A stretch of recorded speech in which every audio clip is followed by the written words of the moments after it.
Sierra Leone's president and current chair of ECOWAS, Julius Maada Bio, on Tuesday made a surprise visit to Burkina Faso before holding talks with junta leader Captain Ibrahim Traoré. Not long ago, West Africa stood at a crossroads, its unity tested and its leadership questioned. Few stories captured this tension more vividly than the confrontation between Sierra Leone's President Julius Maada Bio, who in 2025 assumed the chairmanship of ECOWAS after succeeding Nigeria's President Bola Tinubu, and Burkina Faso's youthful leader Captain Ibrahim Traoré.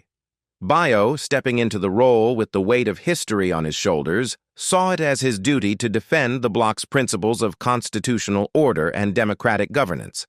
His words were clear, his tone uncompromising. Traoré must step down, restore civilian rule, and return Burkina Faso to elections. Yet today, in a dramatic turn of events, the very man who once condemned Traoré now stands beside him, recognizing his authority and calling for dialogue instead of confrontation. What explains this reversal? What turned rejection into recognition? Hostility into partnership? The answers reveal a deeper story of shifting legitimacy, political survival, and the transformation of West Africa itself.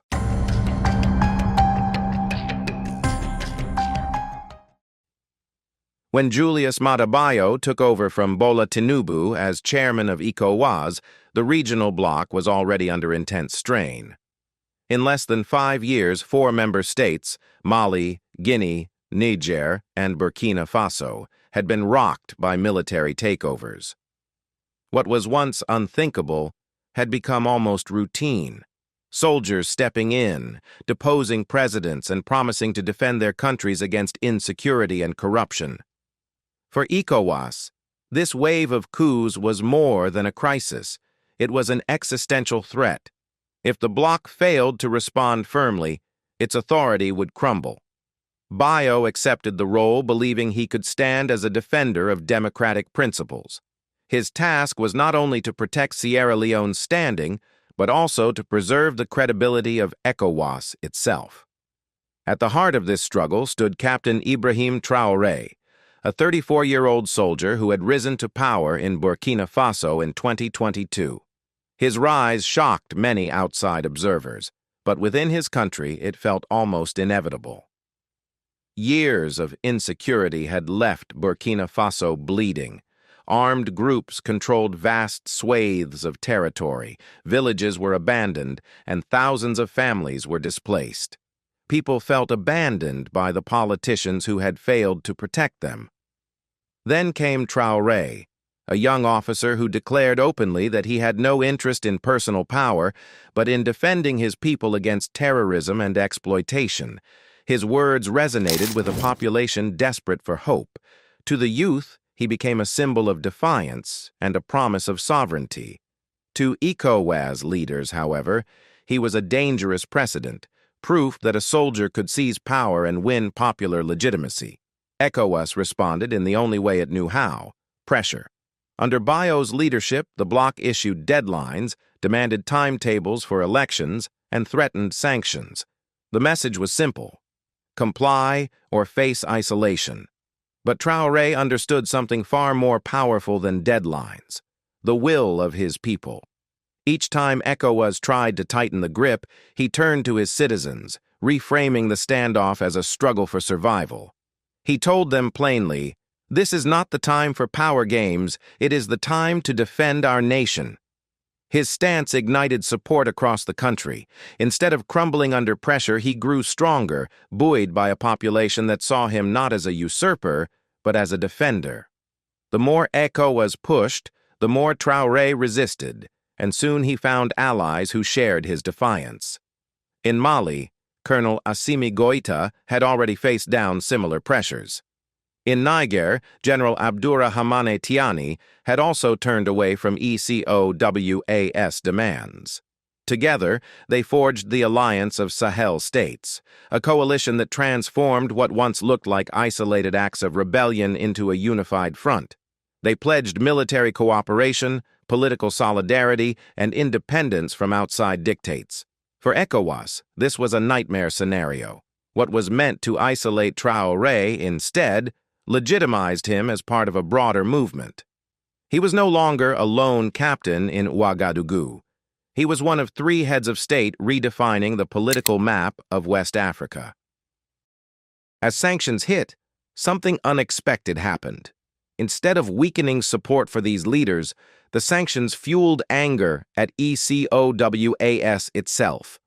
In markets across Ouagadougou, Bamako, and Niamey, ordinary people pointed not at their governments, but at the bloc.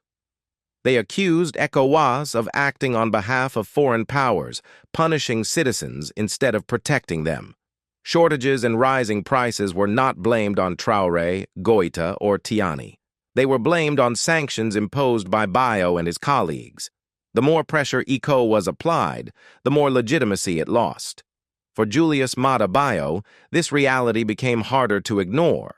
As ECOWAS chairman, he had to defend sanctions that were not breaking the Sahel, but breaking trust in ECOWAS. The economic pain rippled beyond the targeted countries, affecting neighbors who depended on trade and stability. Even Sierra Leone, Bio's own nation, felt the shockwaves: higher costs, strained businesses, and frustrated citizens. What was meant to punish Traoré was now punishing Bio's own people. And still, Traoré stood tall, unbowed, gaining popularity not just at home, but across borders. His speeches were shared online, his face painted on murals, his words quoted in marketplaces. The young captain had become a symbol of Pan-African resistance, and Bio knew it. By 2025, the cracks within ECOWAS were impossible to hide. Not every member state agreed with the hardline approach. Some quietly worried that the bloc's strategy was backfiring, pushing more nations toward the Sahel Alliance. Others feared that ECOWAS was being discredited, seen less as a guardian of democracy and more as an enforcer of external interests. For Bio, the choice was becoming clear: stay the course and risk breaking the bloc, or pivot and preserve what remained of ECOWAS's credibility. And so he began to change. At first it was subtle. His tone softened, his condemnations less frequent. Instead of ultimatums, he began to talk about dialogue. Instead of denouncing Traoré, he acknowledged the security challenges Burkina Faso faced. Behind closed doors, he urged his peers to rethink their approach. By mid-2025, the shift was undeniable. Julius Maada Bio, once one of Traoré's fiercest critics, was now speaking of negotiation, understanding, and cooperation. The moment that crystallized this transformation came when Bio extended his hand to Traoré.